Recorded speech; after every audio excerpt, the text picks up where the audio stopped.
Tous les jours, il y avait de la violence. Ça, c'était inévitable. Le rituel, c'était tu rentres de l'école, tu enlevais tes chaussures et tu te mettais à genoux dans un coin. T'as une haine après qui se développe en toi. Je pense que ça crée un dysfonctionnement chez l'enfant. T'es plus méfiant, t'as confiance en personne. Moi, c'est comme ça que j'ai grandi, j'avais confiance en personne. Je suis né en Haïti. Les peu de souvenirs que j'ai, c'est que j'étais dans un orphelinat avec mon frère.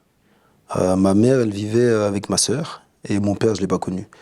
Donc ma mère, elle venait me voir tous les dimanches. La plupart du temps, ça se passait bien. Parfois, il y avait des disputes. C'est une vie assez difficile dans un orphelinat. Il n'y a pas de repères, il n'y a pas de personnalité à qui s'attacher, de figure paternelle. Donc c'était un peu compliqué à ce moment-là. Mais vu que j'ai toujours vécu comme ça et que j'ai pas connu autre chose, bah pour moi, c'était juste logique et normal. Comment c'est survenu, du coup, cette adoption à 7 ans? En fait, je me souviens, j'étais à l'orphelinat et il y a une famille qui est venue me voir. Ils sont venus 2 fois. Donc la première fois ils sont venus, ils ont discuté un peu avec ma mère, avec les gens de l'orphelinat. Et la deuxième fois qu'ils sont venus, je partais en avion avec eux. Donc c'était très très rapide. Je pense que ça s'est fait en l'espace d'1 mois. Puis voilà, j'ai pas eu mon mot à dire, on m'a juste choisi et puis on m'a dit ouais tu pars et puis j'ai dû partir. Comment t'as vécu le fait de pas forcément avoir ton mot à dire dans ce genre de situation? Je peux pas dire que je l'ai mal vécu parce que on me l'a imposé, j'étais jeune. Donc quand t'es jeune, on te dit fais ça, tu fais, tu te demandes pas pourquoi, est-ce que c'est bien, est-ce que c'est mal. Donc je l'ai vécu enfin, plutôt bien, on va dire. C'est juste que ma mère, quand elle m'a annoncé qu'on se verrait plus, ben ça m'a fait un petit choc, tu vois. Enfin, je croyais que c'était une blague au début, et puis je me suis dit, mais non, on va se revoir, nan, nan. Et non. Elle m'a juste dit, ouais, je vais te donner un chiffre que tu dois retenir, c'est très très très important. Et ce chiffre-là, c'était son numéro de téléphone. Il était long, le chiffre. Il était long, c'était plus 509 627 59 09. Et elle m'a dit à 7 ans, et j'ai retenu tout le truc. Et parce que j'étais en train de réaliser que je la verrais plus, et peut-être que ce chiffre-là, ben, ça m'aiderait peut-être à la retrouver. Ou... Mais en tout cas, je savais que c'était important. Et à ce moment-là, je l'ai retenu. Donc j'ai pris l'avion et puis je suis parti. Avant ça, du coup, qu'est-ce qui a fait que il y a eu ce lien avec l'orphelinat? En Haïti, la situation elle est très instable. Il n'y a pas on va dire de gros revenus par famille. Donc c'est difficile de gérer deux, trois enfants pour une famille célibataire, une mère célibataire. Donc je pense que c'est pour ça que ma mère, à ce moment-là, elle n'a pas eu le choix. Parce que moi, je ne sais pas comment ça s'est passé. Soit elle n'a pas eu le choix, ou alors elle a fait le choix de me mettre dans un orphelinat. Mais je pense que c'était dû à la pauvreté simplement du pays. Elles se sont passées comment, du coup, les deux premières rencontres avec cette famille adoptive, des gens, du coup, que tu connaissais pas et que tu as dû suivre? Dans un premier temps, ils étaient vraiment super gentils, super sympas, très souriants. Je me suis dit, enfin, j'avais l'impression d'être, enfin, de sortir d'une misère, d'être libéré. Et je me disais, ouais, ça va être bien. En fait, nous en Haïti, enfin, grossièrement, hein, les Blancs venaient, on était trop contents parce qu'ils amenaient à manger des bonbons. Et ouais, c'était la joie, tu vois. Et je me disais, purée, je vais avoir ça toute ma vie, c'était trop bien. Donc les 2 premières fois, ça s'est bien passé. Et la troisième fois, enfin, quand on est arrivé en Belgique, du coup c'était la deuxième fois, mais sur le voyage, dès qu'on est arrivé en Belgique, désillusion totale. Commençait à nous casser la figure directement le premier jour. Quand j'ai compris que j'avais mis les pieds dans un bourbier bizarre. J'ai vu que la première fois où il y a eu un accès de violence, justement, le premier jour, c'était suite à une incompréhension par rapport à la langue. Ouais, parce qu'il y avait cette barrière de la langue. Après, moi, je me suis très vite adapté au français. Mais dans un premier temps, ouais, c'était pour une histoire de bouteille d'eau. C'est tellement stupide, genre, je suis là, je comprends pas le français et il y a une bouteille sur la table et elle dit qui a bu de ma bouteille en pointant la bouteille. Mais nous, on comprend pas ça, tu vois. Moi, je comprends qui veut de l'eau. Donc mon frère et moi, mon frère adoptif, on dit moi tous les deux.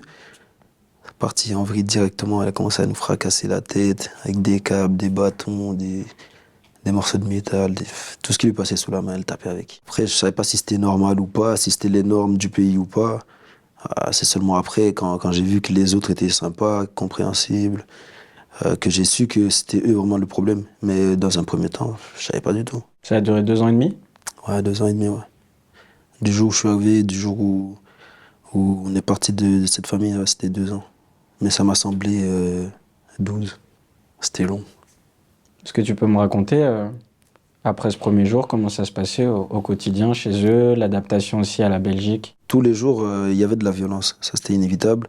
Le rituel, c'était tu rentres de l'école, peu importe si tu as passé une bonne journée, une mauvaise journée, est-ce que tu as fait quelque chose de bien ou de mal, tu rentrais, tu enlevais tes chaussures et tu te mettais à genoux dans un coin. Donc, ouais, il y avait des coins dans la maison, logique. Chacun, il prenait un coin et on devait surveiller le coin à genoux. Je comprenais pas, mais on était obligé. Le peu de fois où on arrivait à s'asseoir un peu, parce que les genoux, ça faisait vraiment très, très, très mal, c'est douloureux. Le peu de fois où on arrivait à s'asseoir un peu, on entendait un petit bruit, poum, on se remettait, c'est... Là, je te le raconte en rigolade, mais quand tu le vis, c'est horrible. Ah, ça craint de fou, parce que t'as une haine après qui se développe en toi, t'as envie de te venger sur tout ce qui bouge. Tu as même des pensées où je me suis dit, putain, un jour je vais me venger, je vais les tuer, je vais faire des trucs. Mais voilà, non, c'est compliqué. Qu'est-ce que ça crée chez un enfant de 7 ans, le fait d'être tous les jours comme ça, aussi proche de la violence? Je pense que ça crée un dysfonctionnement chez l'enfant, dans sa manière d'être après, dans ses relations, dans sa manière de faire confiance, même dans ses amitiés. Tu t'es plus méfiant, t'as confiance en personne. Moi, c'est comme ça que j'ai grandi, j'avais confiance en personne. J'ai eu du mal à accepter d'avoir une équipe autour de moi et les laisser faire justement des choix pour moi. Parce que c'est un truc que j'ai pas connu. Si tu en tires les bons côtés, il y en a peu, mais voilà. Si tu arrives à en tirer le peu de bons côtés, c'est bien. Mais souvent, ceux qui ont eu une enfance de ce type, ils finissent souvent alcoolisés ou drogue ou prison, tu vois. Est-ce que tu avais un entourage amical quand tu étais enfant avec qui tu pouvais échanger tout ça, ou peut-être des professeurs? Non.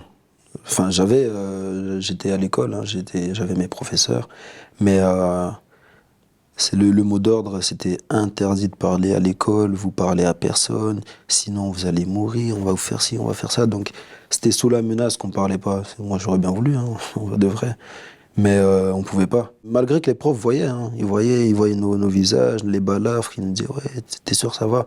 Moi j'ai toujours répondu oui ça va.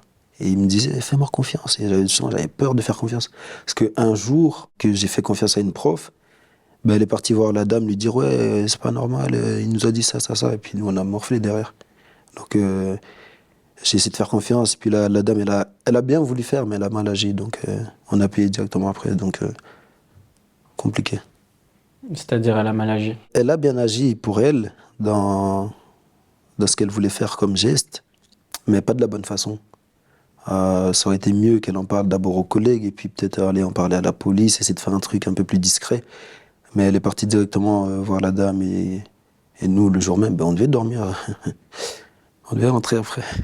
Donc, en rentrant, on a ramassé, tu vois. Donc, après ça, j'ai plus jamais parlé. Le fait qu'elle le sache, ensuite, ça n'a pas eu d'autres réactions, elle n'a pas pu mener d'autres choses pour que la situation s'améliore, cette prof? Bah si, parce que ils en parlaient entre eux, tu vois. Donc, et aussi, ce qui a créé... Enfin, ça aurait pu bien se passer, mais le directeur, justement, c'était une amie. Enfin, c'était un ami de cette dame. Et de la famille, parce qu'ils étaient deux. Lui, il a rien voulu en entendre. Non, je les connais, c'est des gens bien. Donc, au sein même de l'établissement, il y a eu des conflits. Donc, non, on va pas leur faire de problèmes. Si tout le monde s'était ligué, je pense que ça aurait pu donner quelque chose de positif et on aurait pu sortir beaucoup plus tôt de là. J'espérais juste que, vu qu'ils maintenant ils savent comment ça se passe, que quelque chose bouge ou qu'ils fassent quelque chose pour nous sortir de là. Parce que à partir du moment où elle a su qu'on avait parlé, tous les jours c'était... Tu vois, elle essayait de faire mal, mais pas que ça se voit sur le corps. Des coups de poing dans le ventre ou des trucs où vraiment tu as mal, tu vois. Elle essayait de pas trop toucher au visage, même si elle pouvait pas s'en empêcher, hein. Mais elle essayait vraiment de... Tu sais, des câbles, elle te fouette et puis elle t'habille bien à l'école pour qu'on voit pas, tu vois. Des genres de trucs. Donc ça s'est empiré, mais on était déjà habitués, donc ça va. Je pense qu'avec tout le recul du monde, on pourrait pas comprendre. Parce qu'il n'y avait pas de raison particulière. On n'était pas des enfants perturbateurs, on était sages à l'écoute parce il y avait cette peur derrière.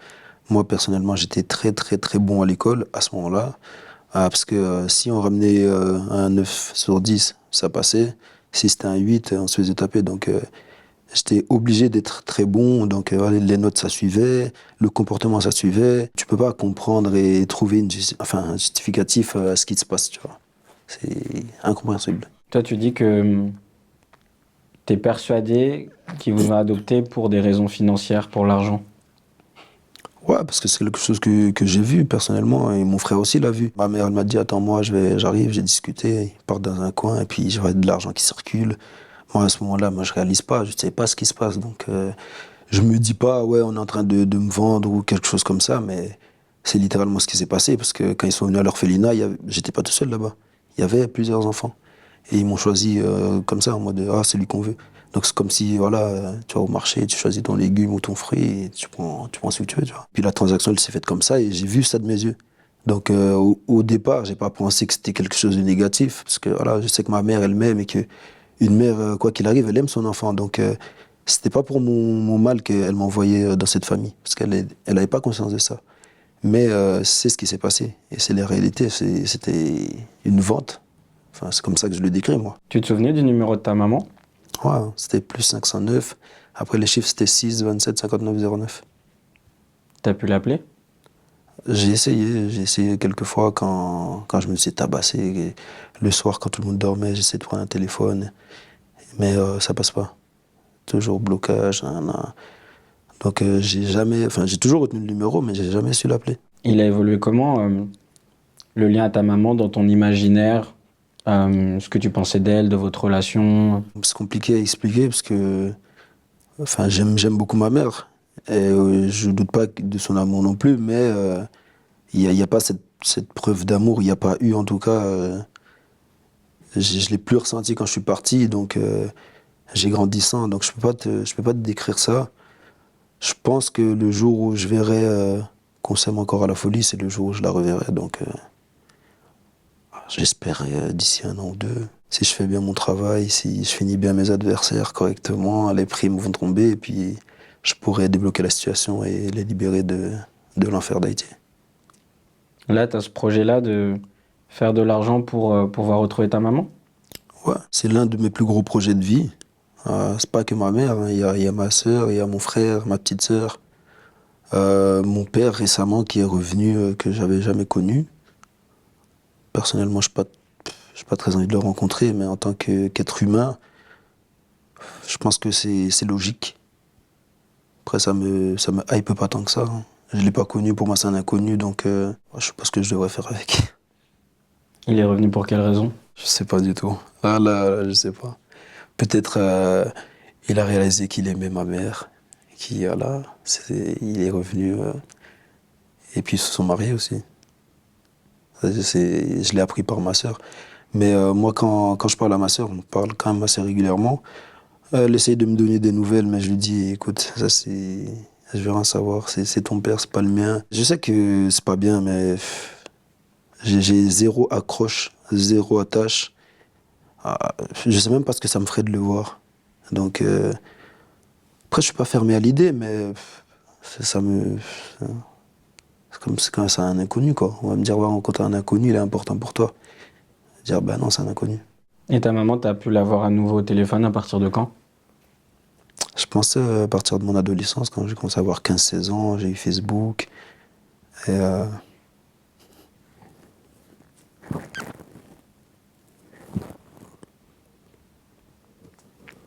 ouais, du coup, c'était vers mon adolescence, vers 15 16 ans. Euh, J'étais en train de discuter avec ma sœur. Et, elle était à la maison. Et elle m'a dit, ouais, est-ce que tu veux parler à ta mère? On a commencé à discuter. J'étais en train de pleurer. J'étais content en même temps. Enfin, c'était un mélange d'émotions. C'est difficile à décrire. Ça faisait peut-être 10 ans qu'on s'était pas parlé. Et ouais, j'en ai pleuré. Après, ça reste ma mère, donc c'est normal. Et comment c'était ton adolescence, justement? Très perturbé. J'étais à l'école, je me suis renvoyé, bagarre. J'étais pas le mec réfléchi, posé que je suis devenu. C'était vraiment que de la violence. Il y avait souvent ce truc de tu me regardes mal, ça veut dire que tu crois que t'es plus fort que moi, donc directement tu rentres dans le jeu, bagarre direct. Ça, c'est une partie de ma vie où je suis pas fier du tout. C'est que cette violence-là qui m'a été imposée, ben, j'ai pas su tout gardé en moi et j'ai parfois, gratuitement, parfois, déversé ça sur des autres personnes. Après, je pense que c'est dû au fait qu'il y en avait beaucoup aussi en moi. Et c'est dur de tout garder. Quand j'avais une occasion, je sortais le maximum. Donc, je, voilà, je pense que c'est dû à ça. Tu m'avais dit que vous étiez resté 2 ans et demi dans cette famille. Comment ça s'était terminé et comment tu as vécu les mois qui ont suivi le fait d'être libéré de ce poids-là? Comment ça s'est terminé? C'est un jour, on était à l'école et les profs, ils ont vu une fois de plus des blessures. Le petit, parce qu'on était 4, donc le plus petit, il était béninois, donc avec son frère. Et il n'est pas rentré ce jour-là. Donc nous, on a pris la direction de la maison parce qu'on allait en vélo tous les matins. Et ce jour-là, il n'est pas rentré, donc nous, on est rentré à 3. Et donc elle était en panique, ouais, il est où, nanana. Et on lui a dit, on ne sait pas. Donc elle a pris, je me souviens, elle a pris sa voiture, elle est partie, elle a fait la direction enfin, vers l'école et pour aller voir il était où, elle le cherchait. Et quand elle est revenue, c'est la police qui l'a accueillie avec mon petit frère. Et c'était le jour de libération en gros, parce que la police nous a pris, on est parti. Mais à ce moment-là, je réalisais pas encore que c'était vraiment fini, parce que je me dis, ouais, peut-être que si je dis tout à la police et que je leur fais confiance, peut-être que je vais redormir là-bas, donc j'étais pas encore sûr. Ils nous ont parlé, ils nous ont dit, ouais, faites-nous confiance. Dans tous les cas, vous n'allez jamais retourner là-bas. Elle, c'est sûr, elle va aller en prison. Et quand j'ai compris que c'était vraiment fini, j'ai tout dit. J'ai tout dit, j'étais en train de pleurer. Je me sentais enfin libéré. Je voyais une lueur d'espoir dans cet enfer. Elle allait en prison finalement? Ouais, elle est partie en prison, elle a fait quelques mois. Puis elle est ressortie. Et bien avant ça, il y avait son mari, parce qu'ils étaient deux, hein, évidemment. Il y avait son mari qui nous tabassait bien aussi. Lui, heureusement, il est mort rapidement d'un cancer. Heureusement, parce que pour nous, à ce moment-là, c'était une bénédiction. Avec le recul, avec l'âge que j'ai, maintenant, je peux pas dire heureusement de la mort de quelqu'un, parce que ça va à l'encontre de mes valeurs. Je dois respecter la vie humaine, tout comme celle des animaux. Donc là, actuellement, je dirais pas heureusement qu'il est mort. C'est dur, c'est grave à dire. Mais à ce moment-là, ouais, ça nous a libérés. Et du coup, il y a eu cette adolescence dont tu me parlais, où il y avait beaucoup de violence. C'était quoi tes moyens de te canaliser à ce moment-là? Enfin, j'avais le foot, et puis me bagarrer à la première occasion. J'avais rien d'autre comme solution. J'avais pas le bon entourage. J'avais juste moi et c'est tout. L'adolescence, c'est difficile. C'est une période où soit tu as le bon entourage et puis ça va, soit tu l'as pas et puis tu pars en vrai. C'était quoi ton entourage à ce moment-là? On s'était traîné dehors avec les mauvaises personnes, des gens qui fument, qui boivent, qui se bagarraient tout le temps aussi. Après, c'est peut-être aussi un sentiment d'appartenance. Je me retrouvais bien dans ce groupe-là, je me sentais apprécié, peut-être à ma juste valeur. Je me sentais valorisé, donc je crois que c'est ça qui a fait que j'ai trop un peu traîné, enfin, j'ai un peu trop traîné avec ces personnes. Et puis en 2019, tu as découvert le kickboxing. C'est ça, 2019, je découvre le kickboxing. Mon coach qui est Maga Monayev, qui avait une salle à l'époque. Donc je découvre la salle. J'ai pas fait longtemps hein, parce qu'après lui il a dû partir en Suisse, donc j'ai fait 6 mois. C'est vraiment voilà, pour apprendre les bases. Après voilà quoi, T'avais quel âge en 2019?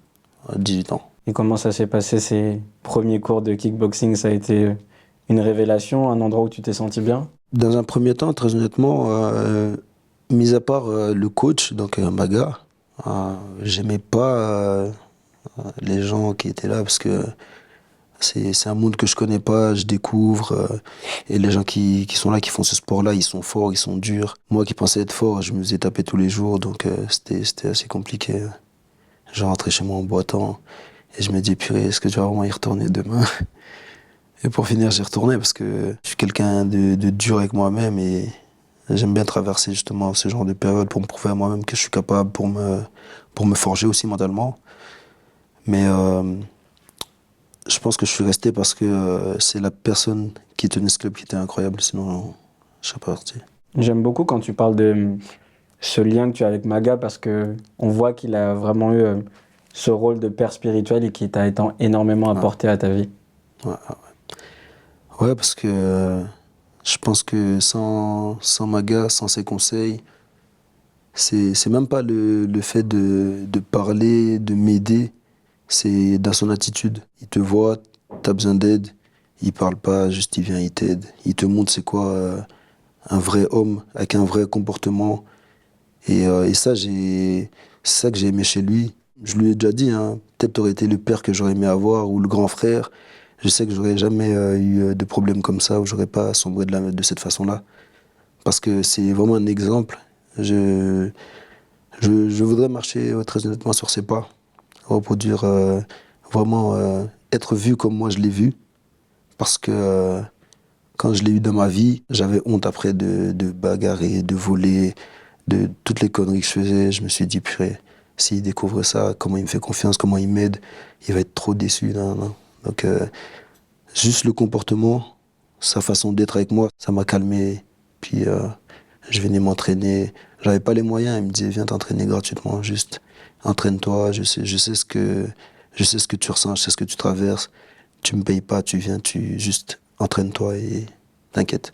Comment t'expliques ce lien si précieux qu'il y a eu entre vous très vite? Ce que je pense, c'est que lui aussi, enfin, ce que je pense, ce que je sais, c'est qu'il a eu une enfance aussi très difficile. Donc, je pense que avec le temps, avec les années, il a su grandir intérieurement, personnellement et professionnellement, et il a su s'adapter à la personne qu'il avait en face de lui. Et je pense que j'ai pas dû lui expliquer, mais je pense qu'il a compris. C'est ça qui fait sa force, et c'est ça que je respecte beaucoup chez lui. Il peut voir à travers toi si ça va ou pas. Parfois, ça allait pas, j'arrivais, il me faisait juste un grand sourire et ça allait, tu vois. Je souhaite vraiment à tout le monde d'avoir une personne comme ça dans sa vie. Franchement, c'est, là, le dire comme ça n'a presque pas de valeur, mais quand tu le vis, c'est vraiment différent. Genre, tu sens que cette personne-là, purée, si elle avait été dans ma vie, ça aurait été tellement différent. Et pour ça, je le remercie enfin, dès que j'ai l'occasion, je le remercie. Je lui rappelle que c'est grâce à lui peut-être que si je suis pas en prison, c'est grâce à lui que je suis devenu une meilleure personne, c'est grâce à lui si j'ai honte de frapper quelqu'un ou si j'ai honte de voler, j'ai remis toute ma vie en question quand je l'ai connu.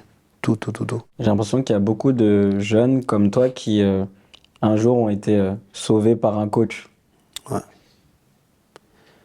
Et je pense que ces coachs-là, ils ont même pas... c'est, je pense qu'ils n'ont pas conscience de cet aspect-là d'eux-mêmes qui sont les sauveurs des plus jeunes. Et je pense que c'est en les valorisant, en leur disant, regarde l'impact que tu as eu sur ma vie, que tu vois, ils peuvent se dire, ok, d'accord, je comprends. Et aussi continuer ce travail-là, parce que si on leur dit pas, ils peuvent pas savoir qu'ils ont eu un tel impact. Et j'aime lui dire, qu'ils sachent vraiment que sans lui, ça aurait été peut-être très, très, très différent. Après le kickboxing, il y a eu quelques années où tu as arrêté pendant 4 ans et puis après tu t'es lancé dans le MMA. Tu dis que le MMA, c'est pour toi une manière d'exprimer toute la haine que tu as, la violence, mais de manière légale et dans un cadre sportif. C'est exactement ça, ouais, parce que quand t'es enfant, la violence qu'on t'impose, tu l'as pas choisie, donc t'es obligé de la subir, tu peux pas rendre les coups. Toute cette énergie que j'avais en moi, ben, je sais maintenant où je peux la mettre précisément. Je pense que sans ce sport-là, je serais une autre personne. Parce que ce sport te permet de grandir en tant que personne, en tant que sportif, mais aussi spirituellement. Parce que pour moi, il faut être spirituel dans la vie, dans le sens où si tu ne l'es pas, tu peux partir trop, trop loin. Tu peux faire des choses inacceptables pour le commun des êtres humains. Donc je pense que le MMA, pour chaque homme, c'est mon avis, hein, c'est obligatoire. Pour connaître tes limites, pour connaître ta vraie force, pour savoir qu'est-ce que je peux faire dans la vie, où est-ce que je dois m'arrêter. Actuellement, je sais que peu importe la situation dehors, c'est impossible que je tape quelqu'un parce que je suis conscient de ma force. Et ça, ce sont les valeurs que justement à la cage coaching, on t'apprend. Le respect de l'autre, le respect de soi, le respect de la femme, le respect des enfants, le respect des animaux. Il y a tout qui est basé autour du respect, de connaître tes limites, la discipline. Donc C'est tout ça qui, quand je suis allé à la cage coaching, j'ai retrouvé ça qui m'a permis d'accrocher vraiment et de me dire, ok, je vais le faire et je vais le faire bien. Il y a certaines personnes qui connaissent mal justement le MMA, les sports de combat et qui pensent que c'est que de la violence et ils ne voient pas forcément la discipline, ils ne voient pas forcément le respect. Comment toi t'expliquerais un peu ce paradoxe qu'il y a dans le fait de se battre, mais dans le respect et dans le sport? À ces gens-là, je leur dirais que ouais, je comprends totalement parce que quand tu vois deux mecs en train de se taper dans une cage, t'as pas forcément cette notion de respect, donc c'est dur de le comprendre et de l'accepter surtout. Mais ça reste un sport. Moi, à titre personnel, comme beaucoup de combattants, on respecte le combattant en face. Ok, donc avant le combat, on a du respect pour lui. Pendant, il y a quand même des règles. Ok, donc on fait pas ce qu'on veut, on porte pas certains coups. Il y a aussi l'intégrité physique de la personne qu'on doit faire attention, même si c'est un sport où on doit le taper, mais c'est contrôlé quand même. Et bien sûr, après, il y a aussi le respect. Bon, on sait que c'est un sport qui est dur, on sait que c'est un sport qui peut abîmer la santé. Vu qu'on est dans ce sport-là et qu'on comprend justement cette douleur, cette discipline, cette régularité, ben, on se met aussi à la place de l'adversaire et on sait qu'il souffre autant que nous. Donc, lui, autant que moi, on sait qu'on se respecte. Vraiment, mais c'est du vrai respect. C'est pas, je te dis, oh, je te respecte, et puis, non. C'est en tant que combattant, on se respecte tous. Même celui qui a fait 50 combats, il a perdu les 50, ah ben, il est monté 50 fois dans la cage, et 50 fois, il a combattu cette peur-là de perdre encore devant des gens. Donc, on est obligé de respecter ça en tant que combattant. Après, je peux comprendre que les autres, ils veulent pas respecter, que voilà, c'est que de la violence. Moi, ce que je leur dirais, c'est va dans une salle, mets des gants, et va au travers de cette peur-là, et moi, je pense qu'ils comprendront, tu vois. Tu verras que c'est différent de ce que tu penses. Quand tu parles du MMA, on voit que au-delà de ton travail, c'est vraiment un peu une allégorie de ta vie, c'est un peu le combat de ta vie et c'est aussi beaucoup de sacrifices. Quelles sont tes ambitions et jusqu'où le MMA doit t'emmener aussi dans ta vie d'homme? Comme tu l'as dit, c'est beaucoup de sacrifices. On a quand même 2 à 3 entraînements par jour. Donc la discipline, elle est évidemment de mise, avec plus le travail qui rentre en compte. Donc moi, je travaille et puis je fais le MMA sur le côté. Là où le MMA, je voudrais qu'il m'amène, c'est... première chose, c'est moi me libérer totalement de mes démons, être une meilleure personne, que les gens retiennent de moi que j'aurais pu être un monstre, mais j'ai choisi d'être cette bonne personne-là, que grâce au sport, il a évolué et c'est devenu quelqu'un de grand, pas juste dans le sport, mais dans sa vie en général. À l'image de mon coach, hein, justement, Maga, si je rate ma carrière MMA, mais que j'ai les valeurs de mon coach et de la cage coaching, là où je m'entraîne, pour moi, c'est aussi une victoire. Je ne prends pas ça comme une défaite de rater sa carrière sportive. Parce qu'il peut y avoir une blessure. Demain, si je me brise la jambe, je peux pas aller combattre. Si je me brise ou j'ai un problème au cœur, au cerveau, tu vois, il y a des choses qui peuvent faire que ta carrière peut s'arrêter. Mais il n'y a rien qui peut faire que, en tant qu'homme, tu peux continuer de grandir et être la meilleure version de toi-même. Donc, voilà, je pense que là où j'aimerais que ça m'amène, c'est à devenir quelqu'un de meilleur, financièrement, à débloquer les finances pour être aisé, pour sortir ma famille de là où ils sont et simplement trouver ce bonheur. Hein. Tu parlais de ce que t'a apporté le sport. Je sais que la foi aussi t'a permis de devenir un meilleur homme. Ouais, exactement. La foi m'a permis de devenir un meilleur homme. Et encore une fois, je me répète, mais c'est encore grâce à mon coach. Il m'a jamais parlé de religion, il m'a jamais